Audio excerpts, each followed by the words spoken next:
Bonjour les Émouriennes et les Émouriens. Alors, à 4 heures du matin, en ce 6 janvier, qui est la fête des rois mages, tandis que les gens sont en train de manger la galette des rois, euh, en rêve, en attendant de pouvoir goûter à la galette des rois, la loi sur le pass vaccinal a été votée. C'est un mur de la honte, bien sûr, un mur qui s'élève entre les citoyens, une ségrégation sans précédent depuis longtemps dans ce pays. Et les personnes qui ne sont pas vaccinées vont cependant ouvrir une brèche de pensée, parce qu'en général, ce sont des classes supérieures, des classes qui réfléchissent, qui ne sont pas vaccinées.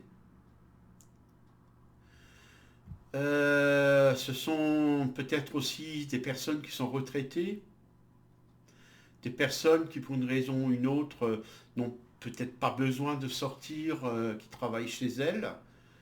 Bon, il y a différentes catégories sociales. Il y a des agriculteurs, des gens qui en général ont du bon sens, et toutes ces personnes vont commencer à réfléchir sur la dictature, sur la manipulation qui a lieu dans ce pays depuis 2 ans et plus d'ailleurs, hein. Et comment sont utilisés les réseaux sociaux, euh, à quelle fin, comment la presse et le pouvoir s'y prend-il pour imposer sa pravda. Parce qu'on est en plein système soviétique. Euh, les camps, entre guillemets, sont réservés aux personnes qui n'adhèrent pas au système. C'est le propre de tout socialisme, du national-socialisme et du socialisme international. Ça mène toujours à la destruction de la liberté, à la destruction des peuples, au nivellement de la pensée. Ça fait longtemps qu'on y est. Et de ce fait-là, eh bien, les gens qui ne pensent pas comme tout le monde, eh bien, sont dérangeants, sont maltraités, sont mis au rebut. Je l'ai expérimenté personnellement dans un lycée où j'ai travaillé, où le proviseur a quitté l'éducation nationale avec plus de 20 procès, soutenu par la hiérarchie. Tout a été camouflé pendant 25 ans. Ce que ce type-là a fait, ce n'est pas racontable dans un pays. Et il y avait la belle-sœur d'un écrivassier qui écrivait, rédigeait les discours pour Mitterrand et qui était le voisin de palier de M. Fabius. Cette belle-sœur, il faut voir comment elle méprisait les élèves. Euh, on avait des élèves de milieu un peu moyen. Je me souviens un jour, elle est rentrée dans, au CDI, j'étais en train de remplir des bulletins un peu au fond. Elle a dit à la documentaliste, hein, je vais emmener les élèves en voyage, on va leur en foutre plein la gueule pendant 8 jours et ils ne verront plus jamais un pays étranger de toute leur vie, ces pauvres jeunes. À chaque fois, elle parlait comme ça. Euh, Jamais personne ne lui a dit, mais ferme ta gueule, espèce de conne.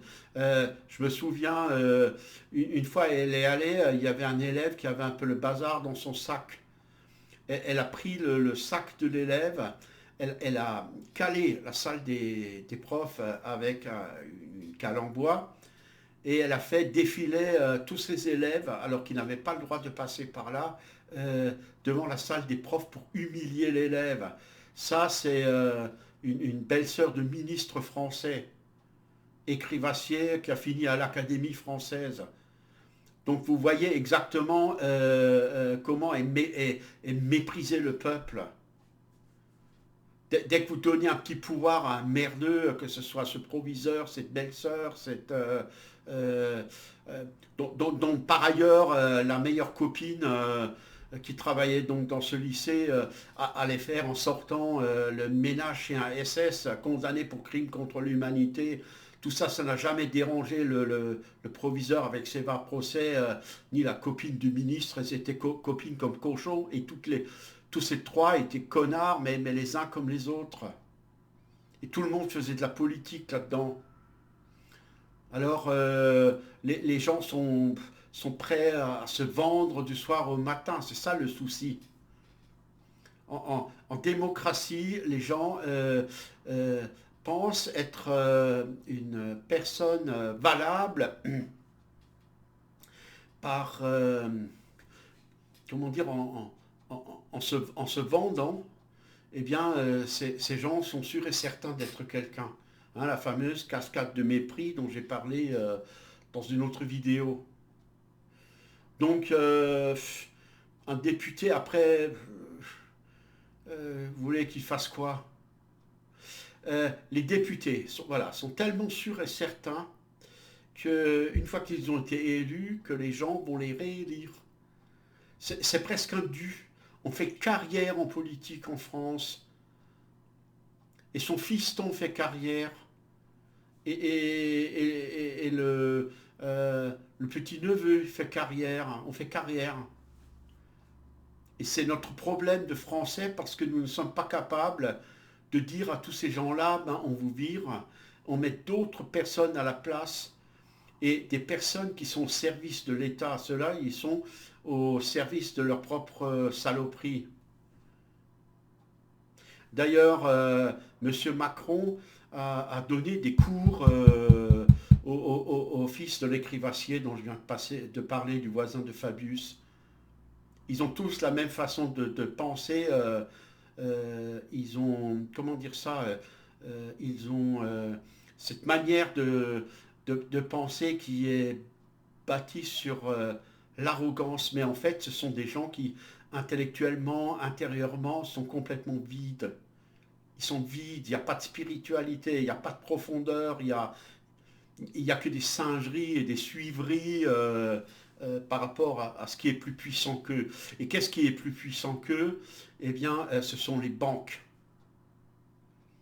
Ils sont soumis aux banques, ils sont soumis aux journalistes qui sont payés par les banques pour les tenir en laisse.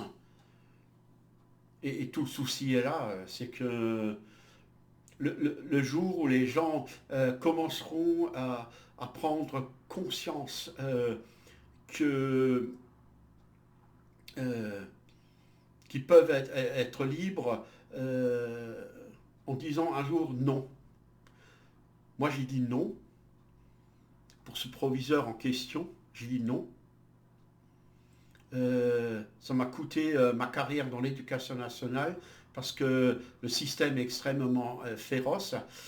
Eux doivent pouvoir t'humilier, mais à partir du moment où tu commences à lever la tête et à dire non, mais en quelque sorte, ça m'a fait comprendre comment fonctionnait l'humanité, comment fonctionnait un système dictatorial, comment il est conçu. En fait, il est conçu avec la complicité de tout le monde. Euh, et lorsque une personne réagit, ben, les autres, ils sont, pardon, là, ils ont la peur au ventre, ils ont le pantalon brun. Hein. Moi, j'appelle ça les pantalons bruns. Hein. Et les pantalons bruns, eh bien, ils sentent mauvais, ils pensent mal, alors ils marchent mal. Et comment dire ça, c'est des pourritures avant l'heure déjà. Voilà, c'est tout ce que j'ai à dire. Hein. Et ces gens-là ne représentent rien. En fait, si, ils représentent la lâcheté et la peur de tout le monde. Pour ça, ils sont représentatifs. Mais ils ne sont pas représentatifs ni de mon honneur à moi, ni de mon courage. Ils ne sont pas représentatifs de mon intégrité morale. Et en fait, je ne les crains pas.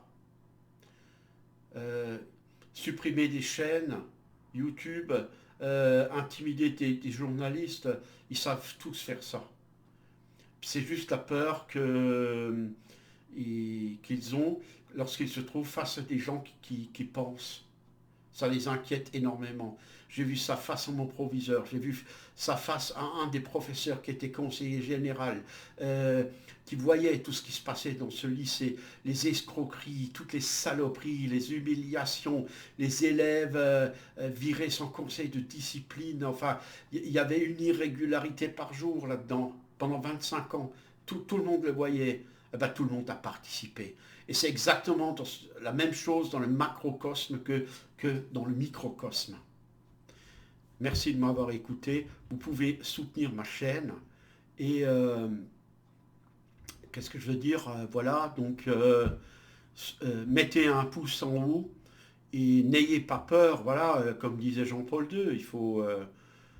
qu'est-ce que vous voulez qu'ils vous fassent? Ils peuvent vous prendre, entre guillemets, votre corps dans une dictature, on n'en est pas encore là.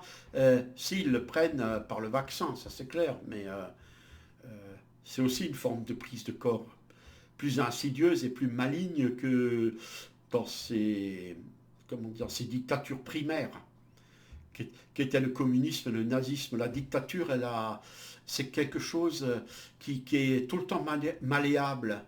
Hein, Hitler, Staline, tous ces gens-là, Mussolini et plein d'autres, euh, leur argumentaire, c'était qu'ils voulaient le bien du peuple. Ben, les Allemands l'ont eu, le bien du peuple, les Russes l'ont eu, les Chinois l'ont eu, le bien du peuple. Et regardez comment la Chine a évolué. Elle a évolué exactement comme est la France maintenant pratiquement. Elle est passée du communisme le pire avec Mao. Tout ça, ça s'est adapté au fur et à mesure que les technologies se sont développées. Eh bien, le communisme a pris la, comment dire, le, le, le camouflage euh, des réseaux sociaux. Les réseaux sociaux sont contrôlés, les réseaux sociaux servent de petit espion chez vous à la maison. Nous n'avons jamais été aussi espionnés qu'à notre époque. Jamais de toute l'histoire de l'humanité, il n'y a rien de semblable. Et rien de semblable dans la perfidie pour manipuler les masses. C'est pour ça qu'il faut absolument se former à la, comment dire, à l'ingénierie sociale, comprendre comment ça fonctionne, se former à la psychologie, lire de grands écrivains aussi pour voir comment eux ont réagi lorsqu'ils étaient dans des camps, et ainsi de suite. Voilà la piste. Et lutter aussi par la poésie. Et vraiment, je trouve que la poésie, c'est quelque chose de magnifique qui nous élève. Il y a la prière, il y a la spiritualité, il y a tout ça qui a été combattu par toutes ces personnes-là. euh, Parce qu'en fin de compte, c'est très libérateur pour l'être humain, tout ça. Merci beaucoup.